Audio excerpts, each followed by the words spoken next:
때와 장소를 가리지 않고 불특정 다수를 위협하고 예상치 못한 타이밍에 훅 나타나 타인뿐만 아니라 자신의 생명까지 위태롭게 만드는 이들은 바로 좀 섬뜩하죠. 깜짝 놀라는 거죠. 갑자기 튀어나온다던가. 갑자기 튀어나오는 거 자라니. 길 위의 무법자 자라니를 아십니까? 당신이 훅 하는 사이 일어날 수 있는 위험천만 자전거 교통사고. 그날은 집사람하고 집으로 가는 길이었는데 오토바이가 자주 지나다니고 고속으로 지나가는 걸 알고 있기 때문에 사거리마다 서면서 천천히 진행하고 있었어요. 사거리에서는 일단 서는 게 우선 그게 잘 안전하다. 나의 안전은 있어. 예상치 못한 순간 사각지대에서 튀어나온 자전거.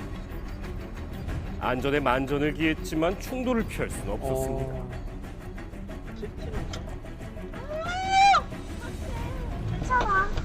자전거 운전자는 눈 옆이 찢어진 상황. 보험회사에 연락이 왔었는데 일단 자전거하고 차량 사고는 40%에서 50% 과실이 올 거다라고 얘기를 하더라고요. 네. 이게 왜 내가 40, 50%를 내가 물어야 되느냐. 아니 내가 잘못한 게 있어야 내 과실 있지 않냐고. 자전거 교통사고의 대부분을 차지하는 자전거 대 자동차 사고. 해결 과정에서 억울함을 호소하는 자동차 운전자가 많다는데요. 사실은 자동차랑 자전거가 사고가 나면은 대부분 자전거만 다치잖아요. 그렇죠. 그럼 이제 자동차가 거의 가해자가 되는 거예요. 자동차의 과실이 1%라도 잡히면은 무조건 그 피해자에 대해서 치료비는 100% 다 보상해 주는 게 보험 약관의 룰이거든요. 그렇기 때문에 사실 억울할 수밖에 없죠. 납득하기 어려운 과실 판정. 자동차 운전자는 법률 검토를 다시 해줄 것을 강력히 요청했답니다.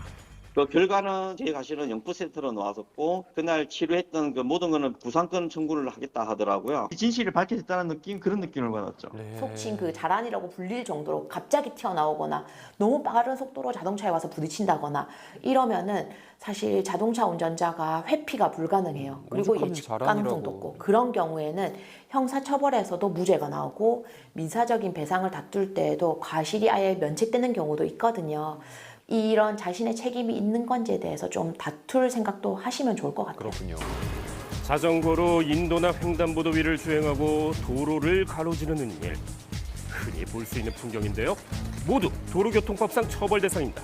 자전거 같은 경우에는 가장 하한 범칙금이 적용되기 때문에 뭐 1만 원 또는 인도로 주행했을 경우에 3만 원 정도 부과되고 있는 추세입니다. 실제 부가가. 네.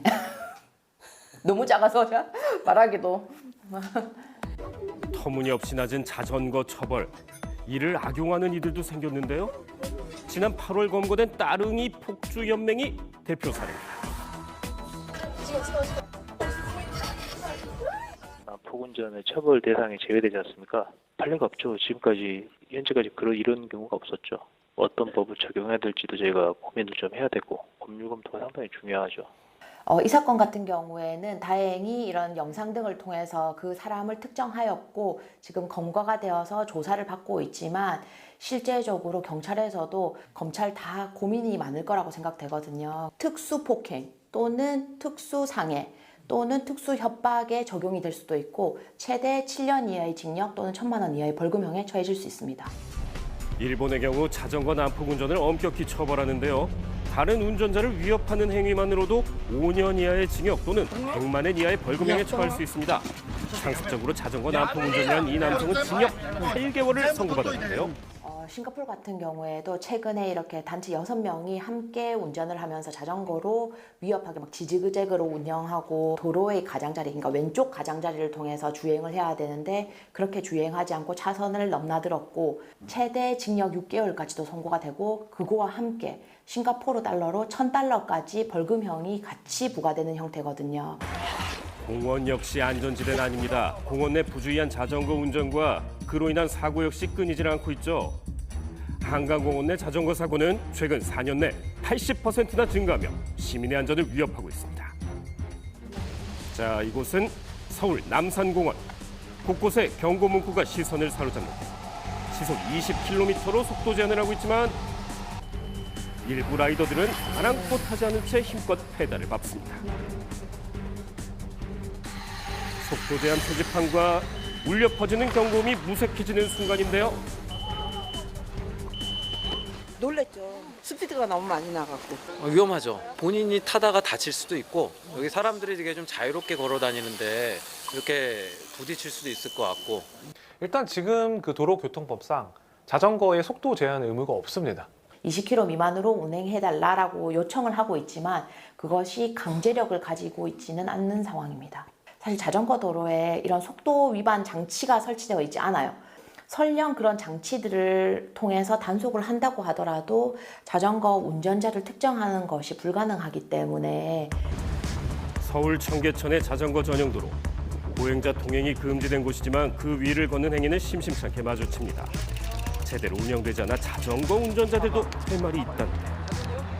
자전거 전용 도로인데 사람들이 왔을 때 이게 인도인 걸로 착각하고 보행자들이 다 이쪽으로 가요. 그런 경우도 있죠. 표지판과 노면 바닥에 새겨진 선명한 글씨가 무색할 정도로 행인들의 발걸음이 계속 이어집니다.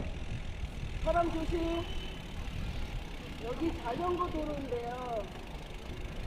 도로가 사람들이 인도인 줄 알고 인도로 가고 있는 거야 지금. 근데 자전거가 내 말은 왜 저 사람 다니는 길 아니에요? 이상하긴 이상하고 사실 진짜 이상해. 어떤 도로든 간에 우측 가장자리로 자전거 전용 도로를 만들죠. 여기는 거꾸로 됐잖아요. 주변 상인들의 생업과 주차 공간을 보장하기 위한 부득이한 조치였다는데요. 이거 봐, 차 때문에 와 위험하네. 그로 인해 자전거 운전자가 파란불에 직진하려 해도 비보호 좌회전 자동차와 뒤엉켜 아찔한 상황이 펼쳐집니다. 와, 문제가 있네요. 우리 직진해야 되는데 이거 봐 이거. 너무 위험해요. 좌회전한 차들에 의해서 직진하고 있는 자전거와 상충하는 사고가 날 가능성이 좀 높아 보여서 좀 위험해 보이는 구간이긴 합니다. 방심하는 사이 생명까지 앗아갈 수 있는 자전거 사고. 안전을 위한 자전거 운전자들의 각별한 노력과 실효성 있는 제도 개선도 함께 이루어지길 기대하겠습니다.